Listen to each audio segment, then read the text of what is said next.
Okay, so irresistible. Claiming the truth of I am irresistible.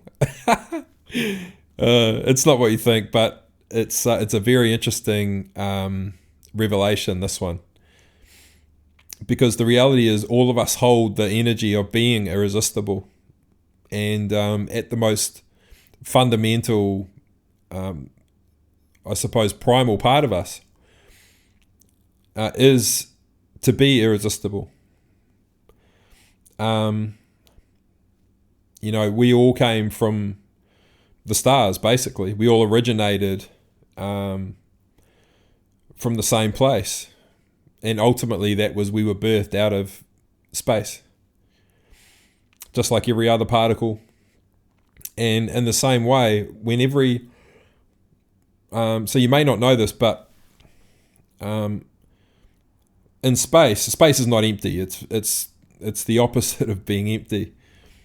And if you were to get a Perspex box and just fill it with space and then close the lid, it would look like an empty box.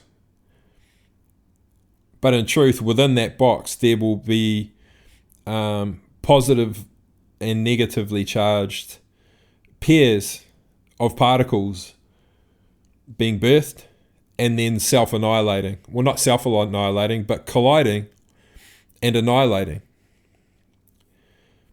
So if you imagine a positive and a negative, they're being birthed, they immediately repel each other and resist each other. And then they are irresistible to each other. And when they come together, they collide and an annihilation happens. And an annihilation is simply when the antithesis of a particle is irresistible to the other, to its antithesis, and they come together and they annihilate, which means they become pure light and they cease to exist in their present form. So that's happening all the time in space. It's like birth, death, before they even become anything. But this is the most fundamental nature of everything that is of atomic mass.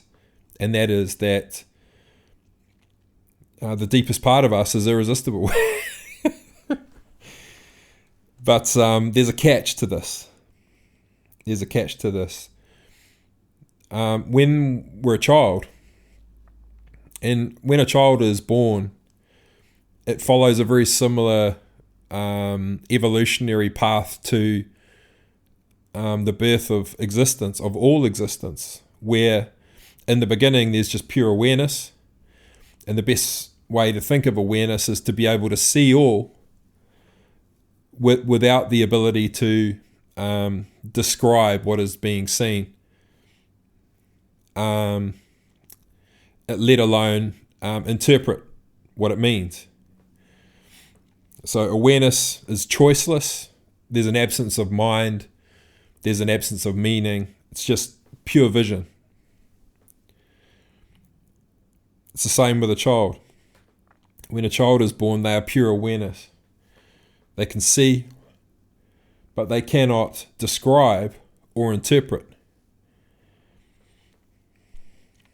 And as the child evolves in the same way, the very nature of existence, the same way it evolved, is what arose is the desire to be able to describe what is being seen.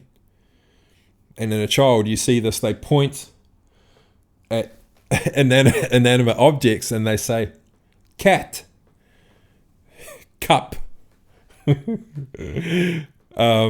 doggy, plate, truck. They just point and describe. And this is the same way that the very nature of existence arose and evolved, is the ability to not just observe, but to describe. And in order to describe, there has to be some form of mind. And so this is where the birth of the mind, this is how it evolved. It all arose from desire in the same way. And this desire, the most primal nature of this desire, is to become more and more of what I am capable of becoming, to realize more and more of my latent potential. And this is what's driving all of evolution, in fact. People think it's joy and all the rest of it, but it's actually fulfillment. And that fulfillment comes from realizing more and more of what I am, of what we are. Oh, I am this. I am this. I am this. I am this. And it's the nature of it is unexpected. It's like the moment it happens, the moment it's realized, that's the point of fulfillment. And so, the same as the child, cat, truck, car. Eventually it gets to the point where the child wants to be able to interpret what it means. It's like, yeah, this is a truck, but so what? And that's when the child starts asking, why? Why? Why is that truck red? It's the desire for meaning.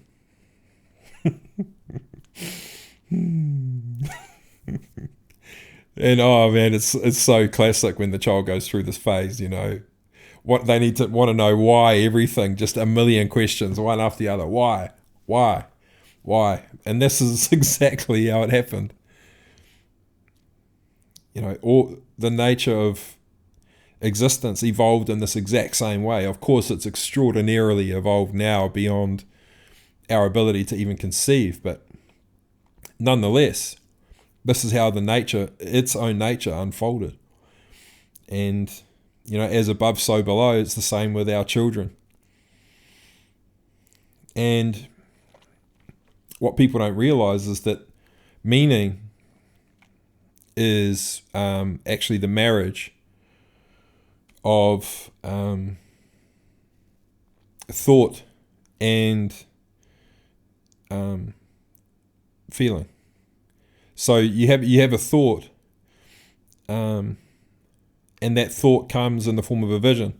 So you can say that that's awareness. If it involves vision, that's awareness. Our most primal nature is that we are pure awareness that is devoid of mind and meaning. And so when we get a vision, is we follow the same path. We give it unconditional presence, because that's all that we could do in the beginning, is we were unconditionally present and aware of what we were seeing. You stay with it until it becomes more, until we can describe it. And so we begin describing it. And so for me, it would be, okay, I've just received a vision, a thought, vision. I stay with it. Okay, I'm seeing myself, playing a game of tennis. I'm playing a game of singles. I'm looking really fit and healthy. It's at the local courts down the road. And so I start describing it to myself. I'm describing the vision. And so then I stay unconditionally present with it, with the intention to interpret the meaning. Why? Why am I playing tennis? Why am I looking healthy? Why am I playing at the local courts? And this is the fundamental nature of all of reality, is that meaning is all that matters. Meaning determines what arises next. Because nature, the nature of nature is that it arises. And it's always just going to arise. if I receive an impulse to go and get a glass of water in half an hour, I don't know that that's going to happen. It just arises. If I receive a vision in half an hour, I don't know that it's going to come. It just arises.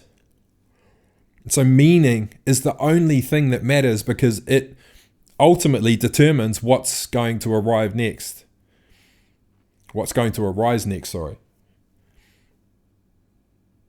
And meaning is personal. What I decide that something means is what it means.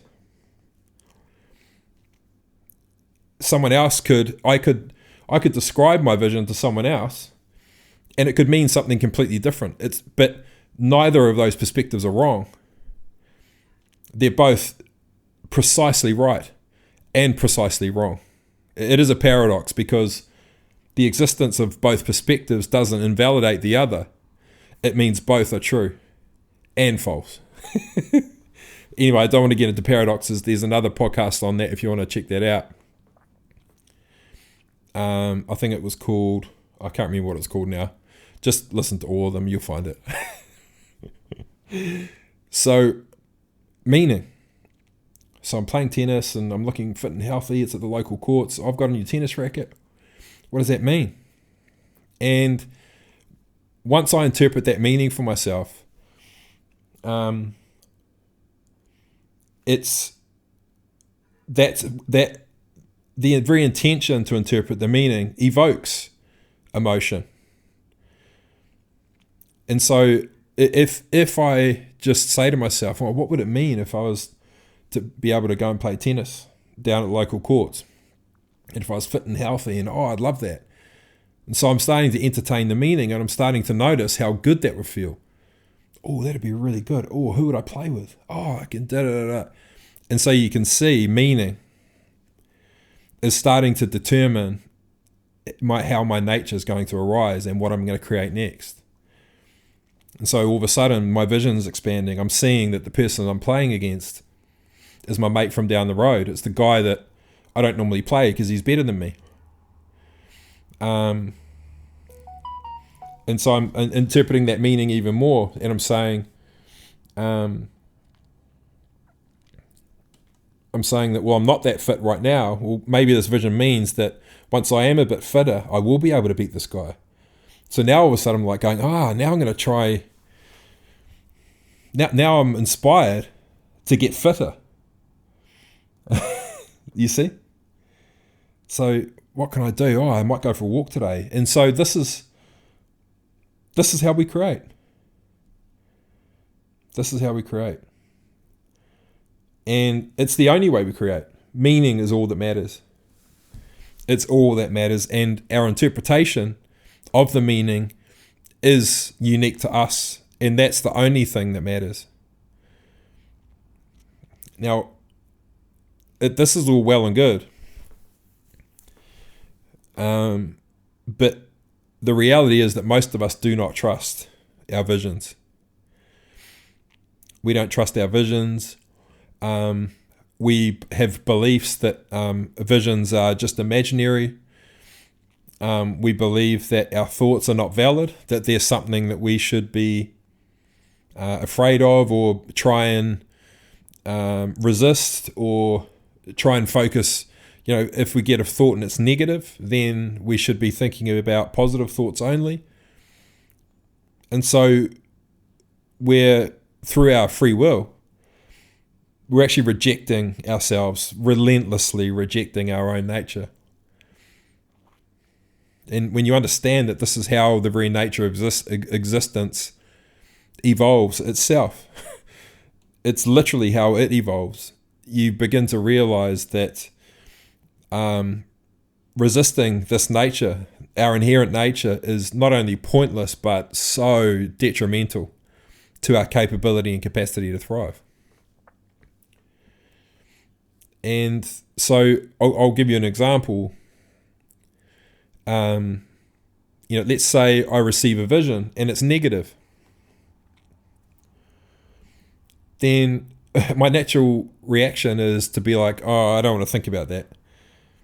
Because it might be It might be a vision of me, let's say, it might be a vision of me having a car crash. It might be a vision of me having a car crash, and it's natural to think, oh, I'm not going to think about that. I certainly don't want to manifest it by focusing on it. So I'll focus on good things. So I'll run through my affirmations. I am loving and I am peace and blah, blah, blah, blah, blah.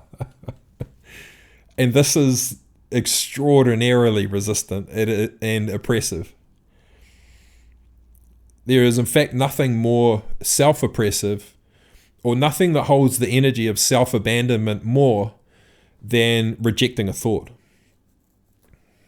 rejecting a vision, or trying to seek validation from someone else as to whether something we've seen is invalid, or as to whether our interpretation of something we've seen or thought of is valid.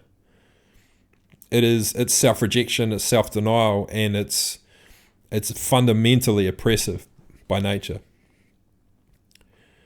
So you might be asking, okay, well, what is the ideal scenario? If I get a negative thought, I want to feel good. Well, the truth is that negative thought is trying to evoke an emotion. It's trying to evoke a hidden meaning that hasn't been recognized yet.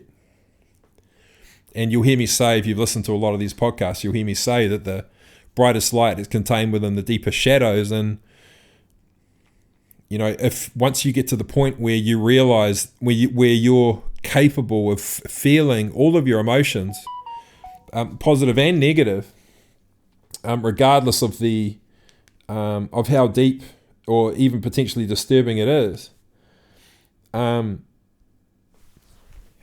you're in a state where you can actually claim all of your power. Because in the scenario where you get the negative vision, it's trying to reveal something that you want, it's in the form of a repressed desire. And that repressed desire can only be activated once you've uncovered a hidden meaning. That is, I would call it an unconscious meaning, or sometimes I call it an assumed belief.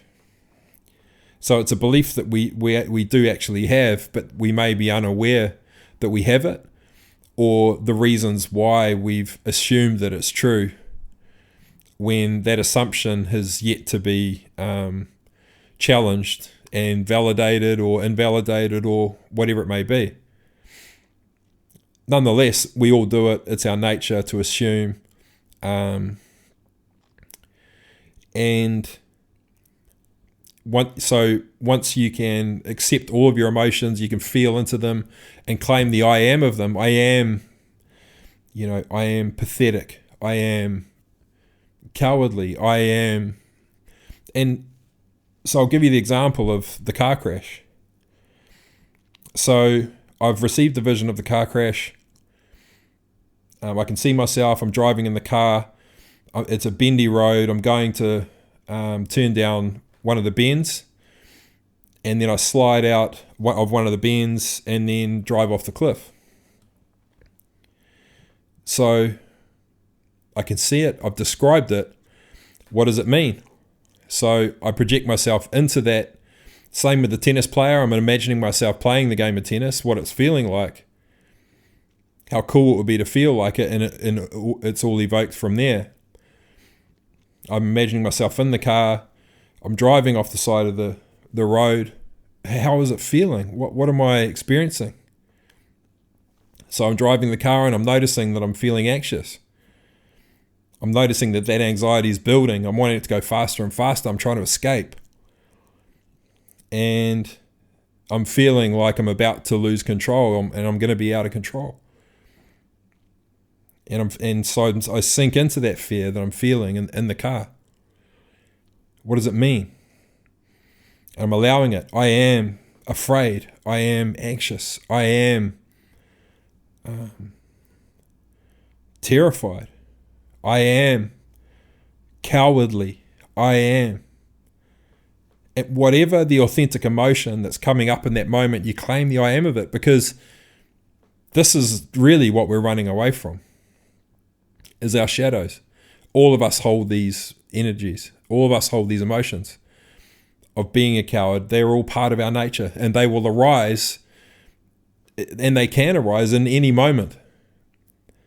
And so if we're incapable of accepting the truth of them, if we're not mature enough to accept the truth of these emotions, then we will receive visions like this to show us, so we can reconcile the truth of them without having to outwardly experience having a car crash, you see?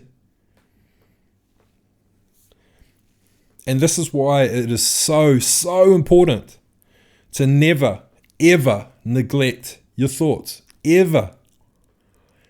Because if you reject your thoughts, if you reject these feelings of these visions, and then one day you will drive off the edge of a cliff.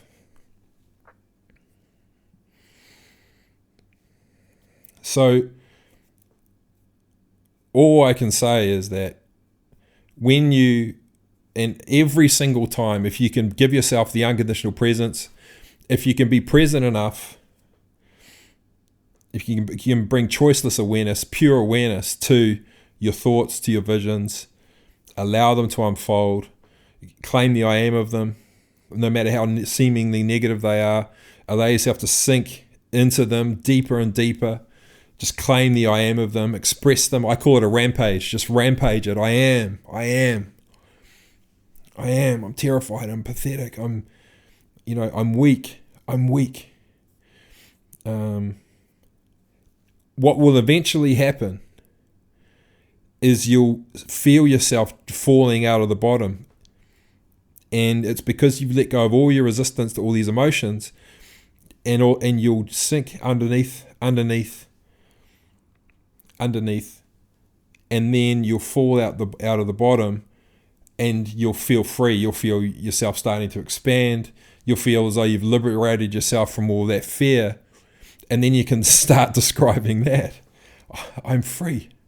I'm unrestricted. I'm at peace. I'm whatever it may be. And then you'll start to search for meaning again. Why?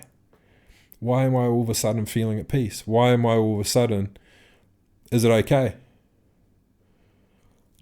And, what I've come to realize myself about these kinds of visions, when I've had a vision or a thought of something seemingly negative, that's been fear-based, is vulnerability. Because when you think about vulnerability, you're completely untethered. You're completely free, completely uninhibited. There's no, and in that state of being completely and entirely vulnerable, you're devoid of guilt and you're devoid of shame. And what I've come to learn is that the experience of being, or the state of being completely shameless, is your most pure state, and that's the most powerful state any human being can be in, and that's because we're not denying any of our true nature. Just like with Adam and Eve, I've used this metaphor before. Before they ate the forbidden fruit, they're just walking around in the Garden of Eden in all their glory. Their true nature is being expressed relentlessly. They're not trying to hide any of their nature. They're completely vulnerable. But because of that, their uniqueness is being expressed into their environment. And so the environment flourishes. Same with the ecosystems in nature. They thrive because the uniqueness of everything's being expressed into that environment. And so the whole thing flourishes. So when we are completely shameless, we are expressing our true nature. And it's our uniqueness that enables us to thrive. And so you can see this one thought of me driving a car off the edge of a cliff. It was holding an experience of me feeling the emotion of being shameless so that I could feel my power. And, who would have thought that the things that are driving the emotions that we're resisting, that are driving so many of our fears and are causing us to not, resist being vulnerable, is the deepest emotion that we're resisting in this particular example is being shameless, is the desire to be shameless. I want to be shameless. And when you think about what comes with being shameless, you're completely uninhibited. Yes, that means mentally, emotionally, sexually, sensually, completely uninhibited. That means you're capable of anything and everything. You're prepared to follow your own nature, even if in that moment that you might consider that nature to be lewd or whatever. It could be anything. But we all have a desire to be shameless. And you can feel it, how thrilling it is and invigorating it is to be shameless. It's like whatever arises in me right now, I'm going to trust it.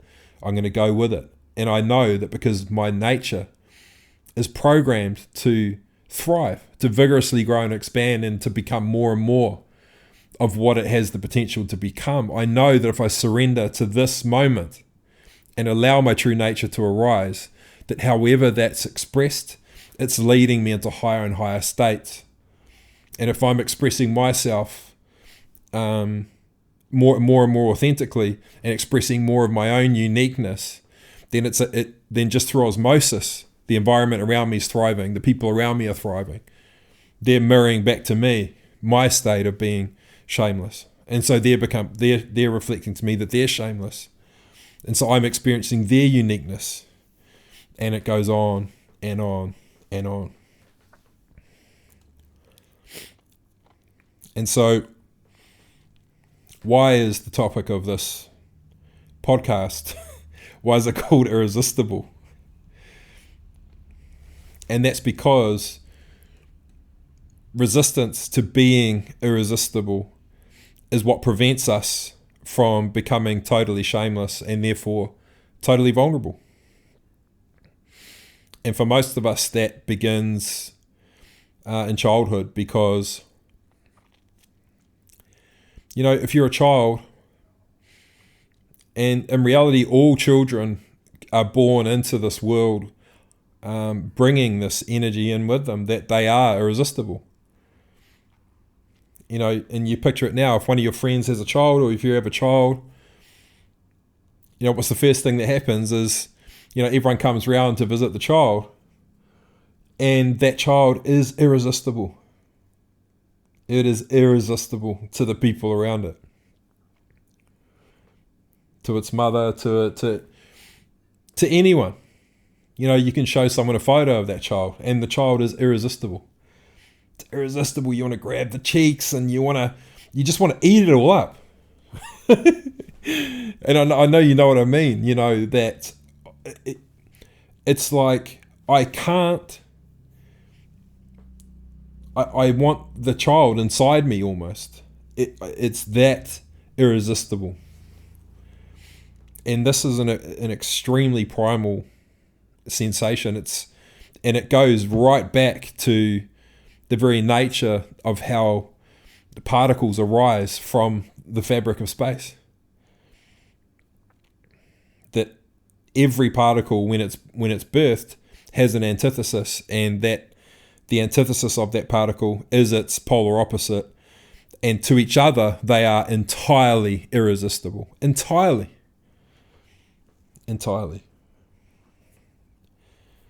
And we hold this in us, in our DNA, because we are We are not separate to that. We are an expression of that.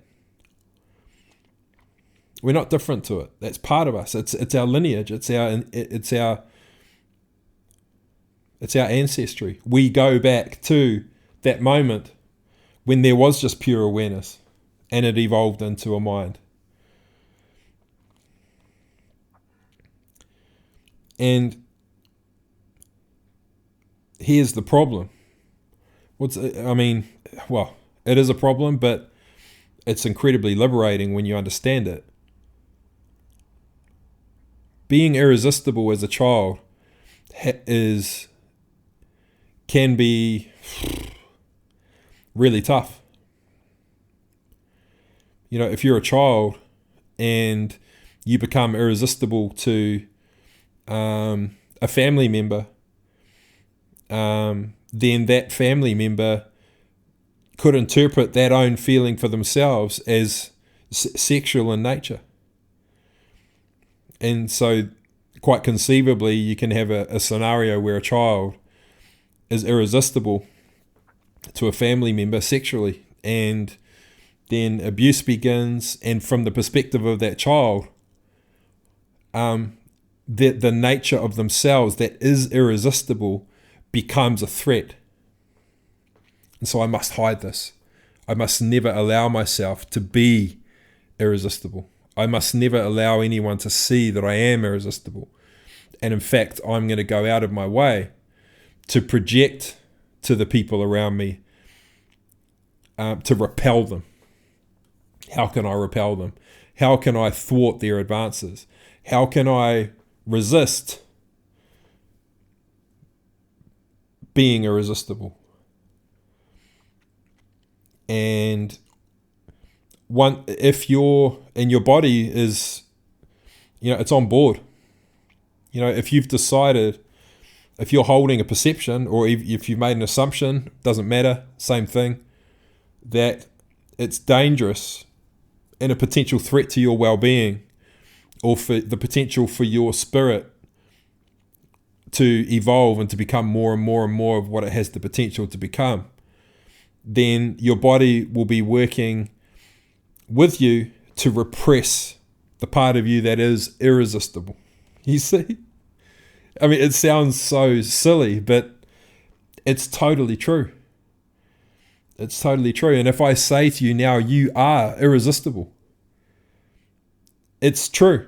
No matter how repulsive you may think you are, no matter how undeserving, no matter how unattractive you feel, the truth of your nature is that you are irresistible. And there are people in your life that find you irresistible, no matter how hard you try to deter them. And I've got people in my life that I find totally irresistible, but it's not a sensation. It's not a sexual sensation. It's a sensation of wanting to express myself to them and connect with them and share myself with them. I can't resist sending my energy out to them. I can't resist thinking about them. I can't resist caring for them. I couldn't stop it if I tried. And there are scenarios with certain people that even when they ask me to stop, it sounds dodgy, like I've got some restraining order or something. But you know what it's like when you may have an argument with someone and they say, I want time out. I don't want, I want a break, and it's like, I don't need anything from them. But if I want to share myself in the same way I'm sharing myself on this audio, share my day, share an insight, share a revelation, make sure they're being taken care of, I'm just going to do it. Because I can't withhold my own nature. If I find people irresistible, then they're just irresistible. I can't resist them.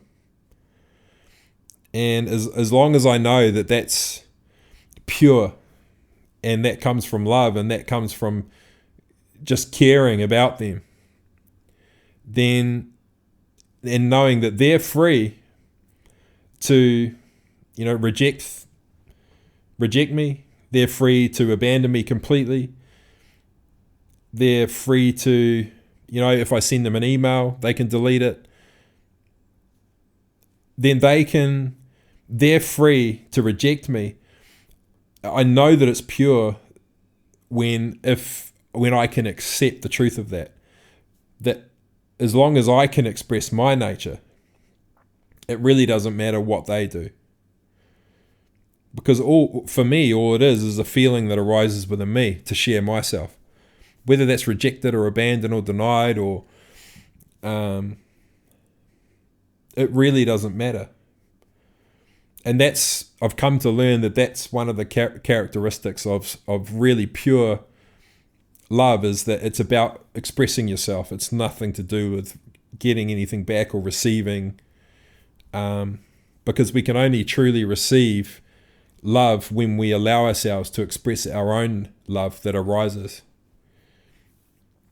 And that when someone, even when you get to that point, even when someone rejects that love, the love that you're expressing, you don't feel it, because you've given yourself permission to love yourself and actually allow yourself to express the love that's arising within you. It doesn't matter what's done with it after that. So,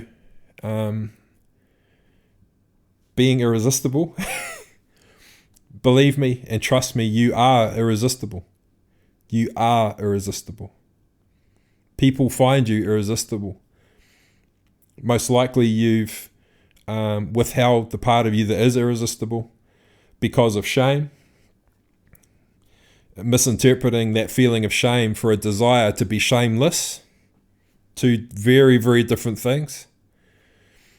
And also potentially to protect yourself from unwanted advances from people who found you irresistible, possibly as a child, or in situations where it wasn't appropriate, or where they misinterpreted their own feelings of finding you irresistible. For someone that's incapable of emotional intimacy, because they may see that as dangerous, or for someone who can't interpret the difference between emotional intimacy, physical intimacy, tenderness, another very difficult one to interpret properly. They may feel that you are irresistible to them, and interpret it as sexual in nature, when in truth, what they actually wanted to do was hold you and just touch your cheek, or look you in the eye, or stroke your head,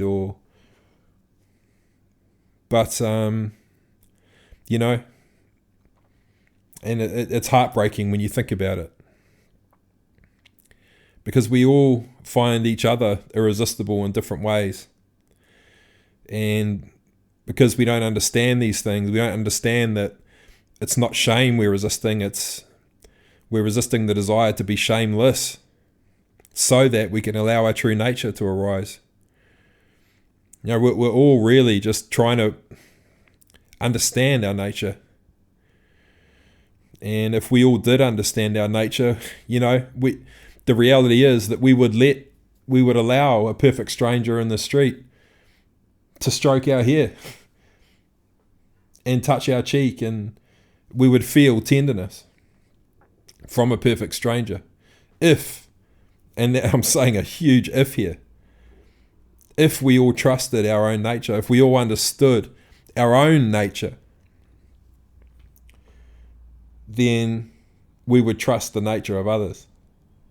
We would understand their nature. We could help them to interpret what they're experiencing. We would be mature enough to know that someone finds us irresistible, that if they're not interpreting that properly, we can help them navigate it,